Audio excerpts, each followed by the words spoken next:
And welcome to another episode of Stories of Success. My name is Natalia Nicholson and I am with my sister Andrea Smith, who is a mental well-being expert, advocate, you name it. And not only is she someone that really does flagship mental health, because in this day and age, you know, for all of us to really get ahead in terms of our personal life, our businesses, our careers, our mental health and well-being is actually really important. And that's why I really wanted to home in on it about you being an advocate, because I feel like, I don't know, there's just been so many years of people talking about weight, talking about, you know, what we should eat, what we don't eat, our skin and everything about our exterior. But nobody, until the pandemic, in my opinion, has really focused on, you know, when they talk about mental health. And everybody deals with things differently.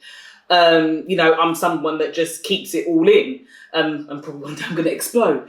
There's other people that, you know, put it out there and then people don't take it seriously. And then it's got a stigma attached to it as well that, you know, if you can't cope or there's something wrong with you, well, just go and see a counsellor, or trying to just attach a solution to it.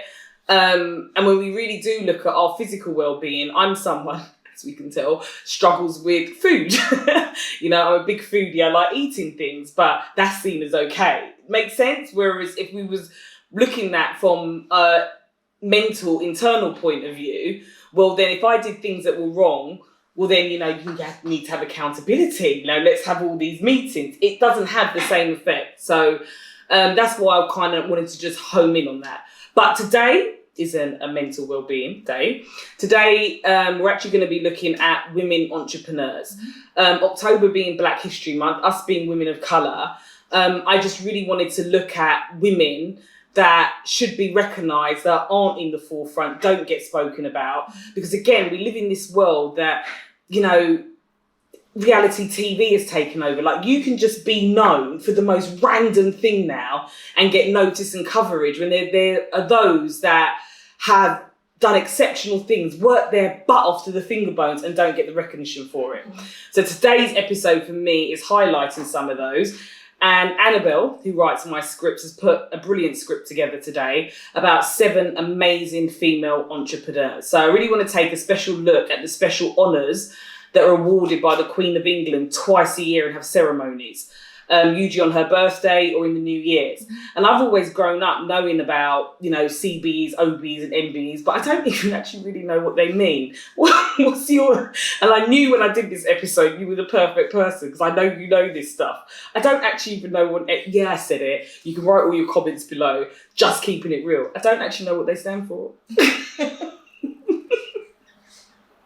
Do you? Let me put you under pressure. I do fleetingly, but if you asked me to articulate the ranking, you know, what the qualifying criteria is to even be considered, how you even put on that list, all I know is that the Queen has a gorgeous garden party. I've had a few friends that have attended, and somebody gets labelled with this, or you get the end of year honours list. Right. See, would love to attend the garden party. So, according to Annabelle, CBE is a commander, so that's the highest ranking. An OBE is an officer, and an MBE is a member, the third highest ranking. So, Order of the British Empire Award, honours committee basically decides who receives an honour, and can give the honours to a person that has not been nominated or been nominated. And diversity and equality is overseen by a group of an independent committee. So actually, it's not like an OBE is just decided by the Queen. It's actually well thought about and made sure that it's a fair process, which I felt a lot better about. And I'm pretty sure you can either accumulate all of them up to CBE, or you can go straight to the CBE, depending on, again, criteria, what's being put forward, what gets approved.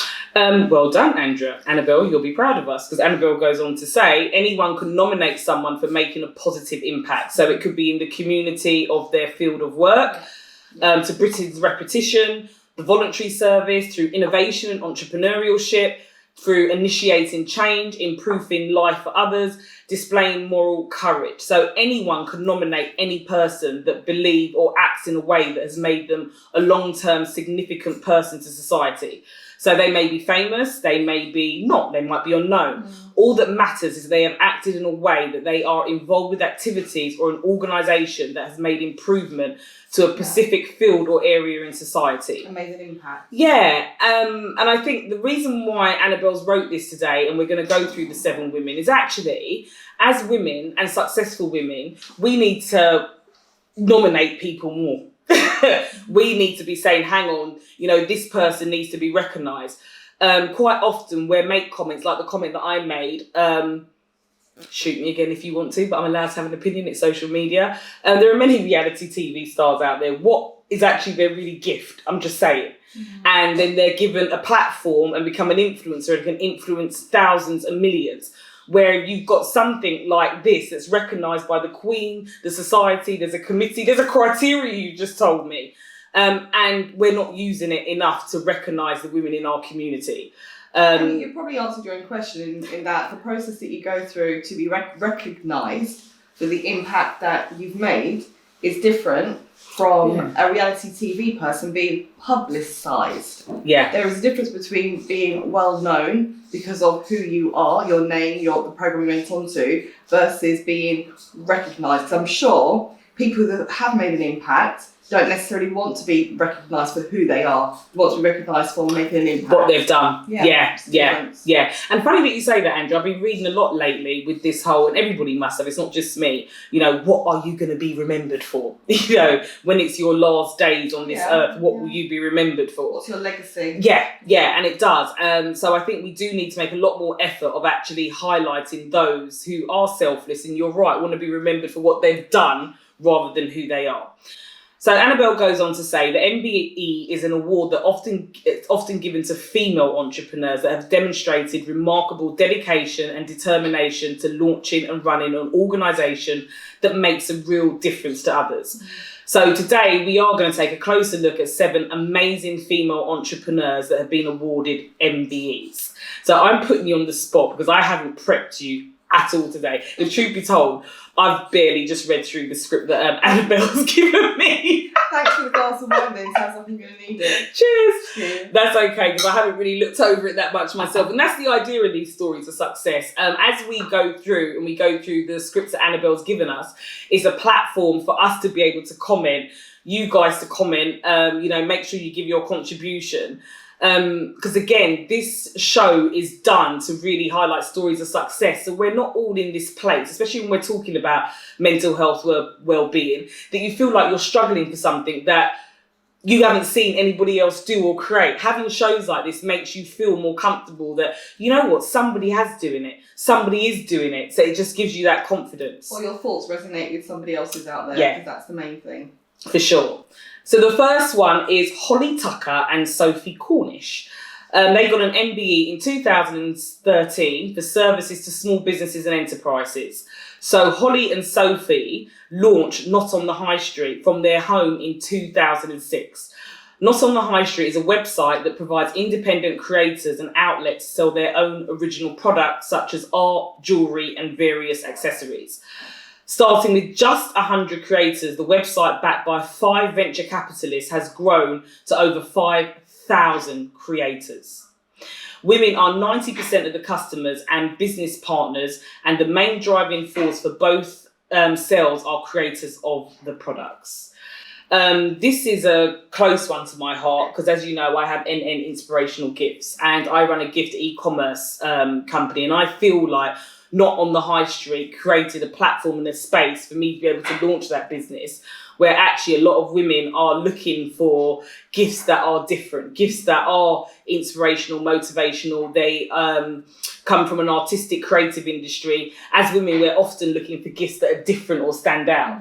We don't all want to be the same. And I feel like Not on the High Street built a platform for many of us in e-commerce to actually bring our websites, ideas to the marketplace and sell them.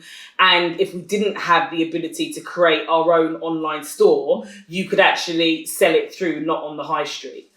What's your thoughts on Not on the High Street? Because you shop everywhere, actually. I do. I've heard of them, and I'm quite surprised that it was developed from such a small beginning. I generally thought it was a big,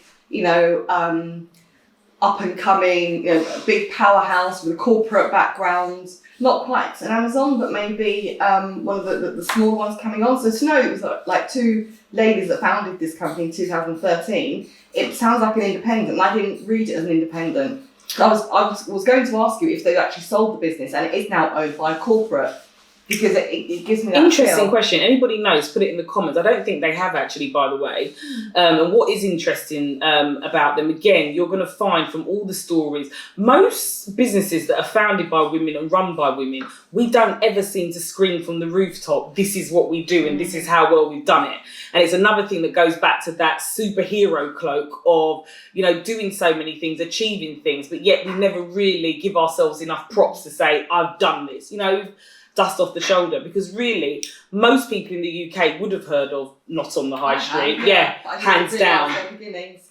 And it's that storytelling element that I think most independents don't do that well, that corporates that are being quite tactical in building a story around their beginnings, where actually independents have more of an authentic storytelling that they could put out there that resonates with their business. And that's where brand stories become so much more powerful, because we can connect and relate to stories. Anybody that follows me or watches anything I do, I bang on all the time about the laws of intimacy and how that relates to connecting with people when you're trying to establish your business and brand. And actually, I would probably say you're right. Having that brand story is what will connect people to them. So one of their quotes are, I am a futurist. I live in the future. I really care about how things are done. I don't accept no for an answer. I am absolutely never satisfied and I never look back. And this is a quote taken from the Financial Times article, My First Million. So look it up. But I love that quote, by the way. There's a lot about that resonates. And as women, it just kind of gives you this strength and empowerment of, even when we're talking about mental health and well-being, sometimes you can't look back. You do have to look towards the future and kind of think, I'm going to go for this. And she's right. I think that's going to be my takeaway. I'm not taking no for an answer. I like that. I do believe that, but sometimes you have to be reminded of these things because, I've become a bit of a yes person lately. So number 3. So that was 1 and 2 in 1. The next lady is Jude Ower. MBE in 2016 for services to entrepreneurship. Jude launched Playmob, her gaming for good company, which uses the power of the gaming industry, which has a bigger reach than music and film industries and social media sites, Instagram and Twitter. Playmob was the first online platform that connected game studios to social enterprises with the goal of inspiring players to take positive social action. When was this launched? So this was launched in 2016. So to date, Playmob has raised millions for numerous of charities and non-profit organisations, such as the World Wildlife Fund and Oxfam. Now, this is an interesting one, because if you want me to be honest with you, until we read the scripts and do the research, I hadn't actually heard of Playmob. No, I'm going to be really transparent and keep it real. And I was wondering if this was anybody that's got teenage kids, actually, put it in the comments. I'm wondering if the younger generation have heard of them, and because it's related to gaming, would it make them take more seriously some of the social elements, the problems that the world's got, and have any social impacts on them? I'm really interested to learn more about this model. And I think as we go through these 7 entrepreneurs, for some of you that haven't heard of them, because I know that I'm going to be going away and looking up more about this, but take Reese, for example. I'm just curious to know. So my son's just coming out of being a Gen Z. He's going to be 21 in March. So he's now, and I know that he and his friends, women and young adults, women and men alike at that age, they are very much, again, into their independence. Yeah. And they wouldn't have been gaming in that way back in 2016 because they weren't at that level. They were still Minecrafting and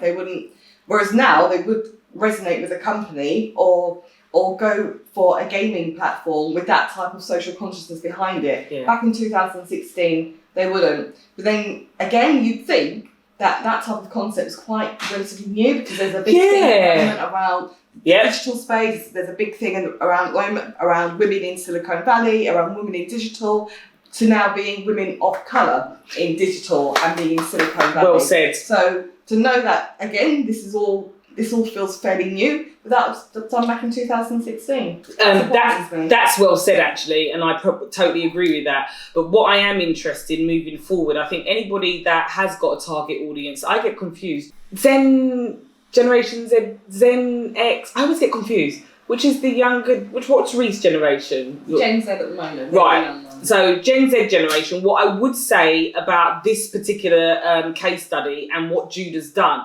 I think anybody whose target audience is Generation Z, actually, I think, you know, when you're looking at your marketing, you're looking at your persona and your audience, especially if you're not from that generation and maybe you've got a product or service.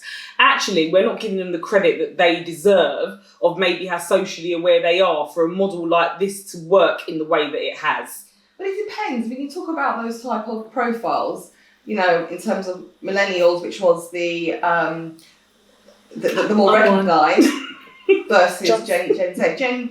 Millennials are, you know, they're all about kind of like more around going, and I come at it from a HR perspective because of my background. So millennials are more, they want to go for companies who have a level of consciousness, who have a good corporate social standing, you know, who give to charities. That's what aligns with their values. Gen Z, they're the gig economy. They're not looking to be employed by anyone. They want to be side hustling. They want to grow their own business. You'll be lucky to want to go and work for any companies. They want to be starting their own. So it's the mindsets of these different types of groups in terms of who you're attracting. I totally agree with that, but then sometimes I find that when I'm speaking to marketing directors or corporate companies and people that are older, and I'm guilty of doing it sometimes, of taking the stance and view that, okay, the Generation Z, you don't take life seriously enough, you know.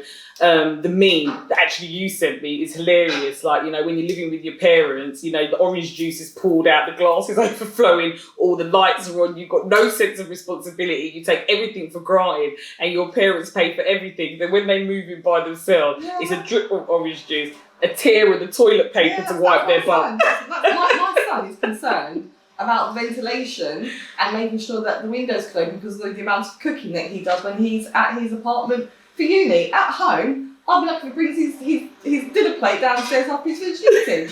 So that's what I mean. That's why I find this particular success of this company interesting, because the attitudes of Generation Z maybe aren't what we stereotype them to be.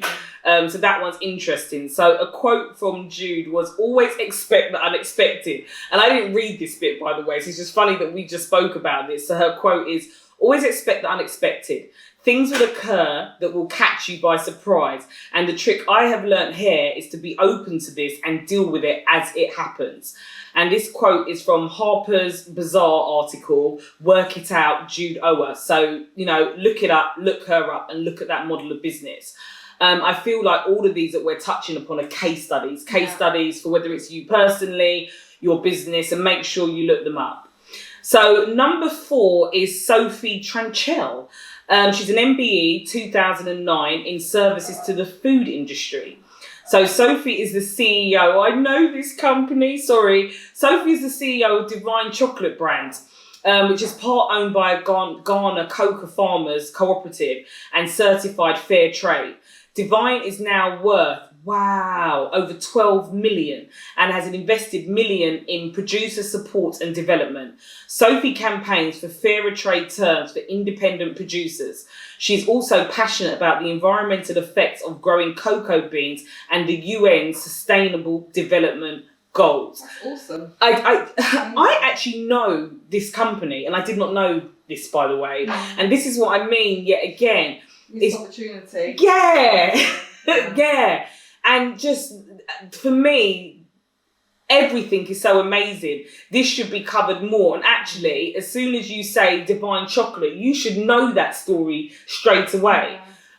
Because that's amazing. It's like you've created wealth, you've given fair trade, you've given back to a developing country, you've made.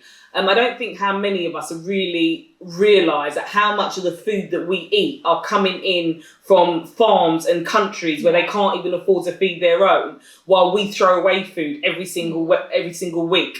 the money that is made compared to what farmers are getting, how they are treated, it doesn't fit, it doesn't marry. I mean, even now, I feel like the digital age has emerged because the world cannot continue with just 1% of the population having the wealth.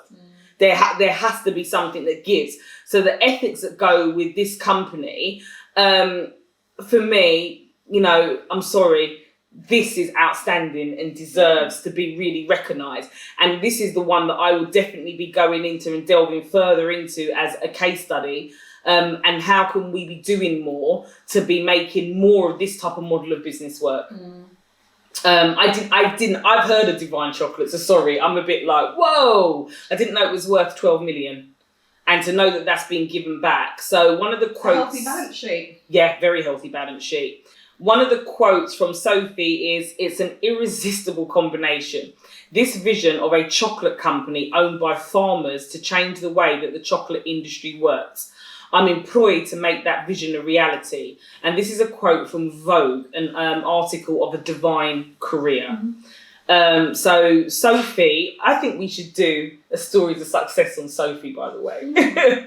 Annabelle, that's definitely going to be the next script, because that's an absolutely amazing achievement. Next is Emma Sinclair. She got her MBE in 2016 for services to entrepreneurship. Emma launched Mission Capital and was the youngest entrepreneur to take a business public in the UK. Wow. She went to co-found 2 more successful organisations, Target Parking and Enterprise Jungle. Emma also started a column in the Daily Telegraph called The Wonder Woman and is a UniChef business ambassador. Emma can be booked to speak for events throughout the UK's leading speaker bureau. Again, Andrew, I'd be lying to say that I've heard of Emma Sinclair. Sorry, it's not personal. I haven't either. No. But Emma, you've now made me want to go and read or subscribe to the Telegraph, because any column that could be called The Wonder Woman is definitely a column for me and definitely our community. I just feel like that's something that we do a lot, where we've got these superpowers as women. Especially when you're from an underrepresented background, that usually means you come from, you know, a story of grit, tenacity and adversity. And I feel like we all wear that superwoman cloak and we just don't let people know about our superhero powers. So we don't recognise our superhero powers. How many times does any of us as busy women juggling many different aspects of life, how much time do we give ourselves to sit down and think about, well, you know, where do I excel? What is my superpower? And talk about that as a recognised part of who you are. Yeah, totally. I don't think it's just Sophie, actually. I think maybe this whole list, we need to have some shows. Maybe we can even get them on to, you know, have interviews with them. So go Emma. Emma's quote is, "I understand probably better now how to prioritise the value of support network, both for me personally, professionally, internally and externally." And that quote comes from Invested Investor podcast, "Entrepreneurialism is a universal language." Love it. For me, sometimes I think, and I'm allowed to have an opinion, entrepreneurialism can be treated like a career choice. I feel like it's something that runs through your veins. So just like how some people can sing, they can dance, they are creatives, they're good listeners, they've got great empathy, while they might get into your field, we've all got different gifts. And I think entrepreneurialism is something that is within you. It's a desire that even when you try to get rid of it, you just can't. It's like a disease. That's why many of us are always trying to start 10 businesses at the same time. Number 6 is Octavia Goredema. She got an MBE in 2012 for services to entrepreneurship. Octavia launched the 2010 Club career coaching company in the USA, working with organisations delivering workshop programs and coaching. Her advice has been shared with the White House Initiative on Educational Excellence for African Americans and the United Nations. Octavia has worked with numerous companies, including Google and Tinder, and her goal is to help underrepresented professionals and organisations engage with and promote BIPOC employees. Again, I'm not going to lie, I've heard of Octavia Goredema, but I didn't realise that her work was ingrained in the White House, the UN, and digital companies like Google and Tinder. Yeah. I generally didn't realise that. I didn't realise her influence was so big. So this is someone that, again, I definitely need to look up as a case study and look into more. But actually, that is an absolute huge achievement. I don't know if you've heard of. Don't worry, no one's gonna. No, I haven't. But just listening to all of these wonderful stories, we should take time to self-reflect and think about all the wonderful things that we do, we do as individuals. That we just do them because we are compassionate people. We do that because we want to make a difference, but we don't. We don't have to beat your own drum, but we don't recognise ourselves for it, or even give ourselves a pat on the back. Because I'm pretty sure that as people, who believe in local communities, who believe in trying to make a difference, however they can, who can just do one act of kindness a day. That's we should recognise that within ourselves, and we don't. As women, more so as women of colour, or even, take it wider in terms, it doesn't matter what gender you are, how many of us do an act of kindness or two a day and don't give ourselves a pat on the back for it? Definitely. And it's like Octavia must be here with us, because the quote that we've got from Octavia is, "You don't have to go it alone." Working with a coach enables you to reignite your career. Having a qualified expert in your corner who is 100% invested in your success can make all the difference. And that is from the Octavia Goredema website. And I coach, I mentor, I train, but I also have a coach. And I think being coached is really important in terms of just growing yourself. And also it's almost like having the fourth eye to your third eye to kind of just, look at yourself and just you just keep being a better version of yourself. Even if you look at, when people say, oh, what would your 13-year-old self say? And the first time I got asked that question, I was like, I didn't really get it. I don't come from a background or a place where, you've got the luxury to be looking at your 13-year-old self.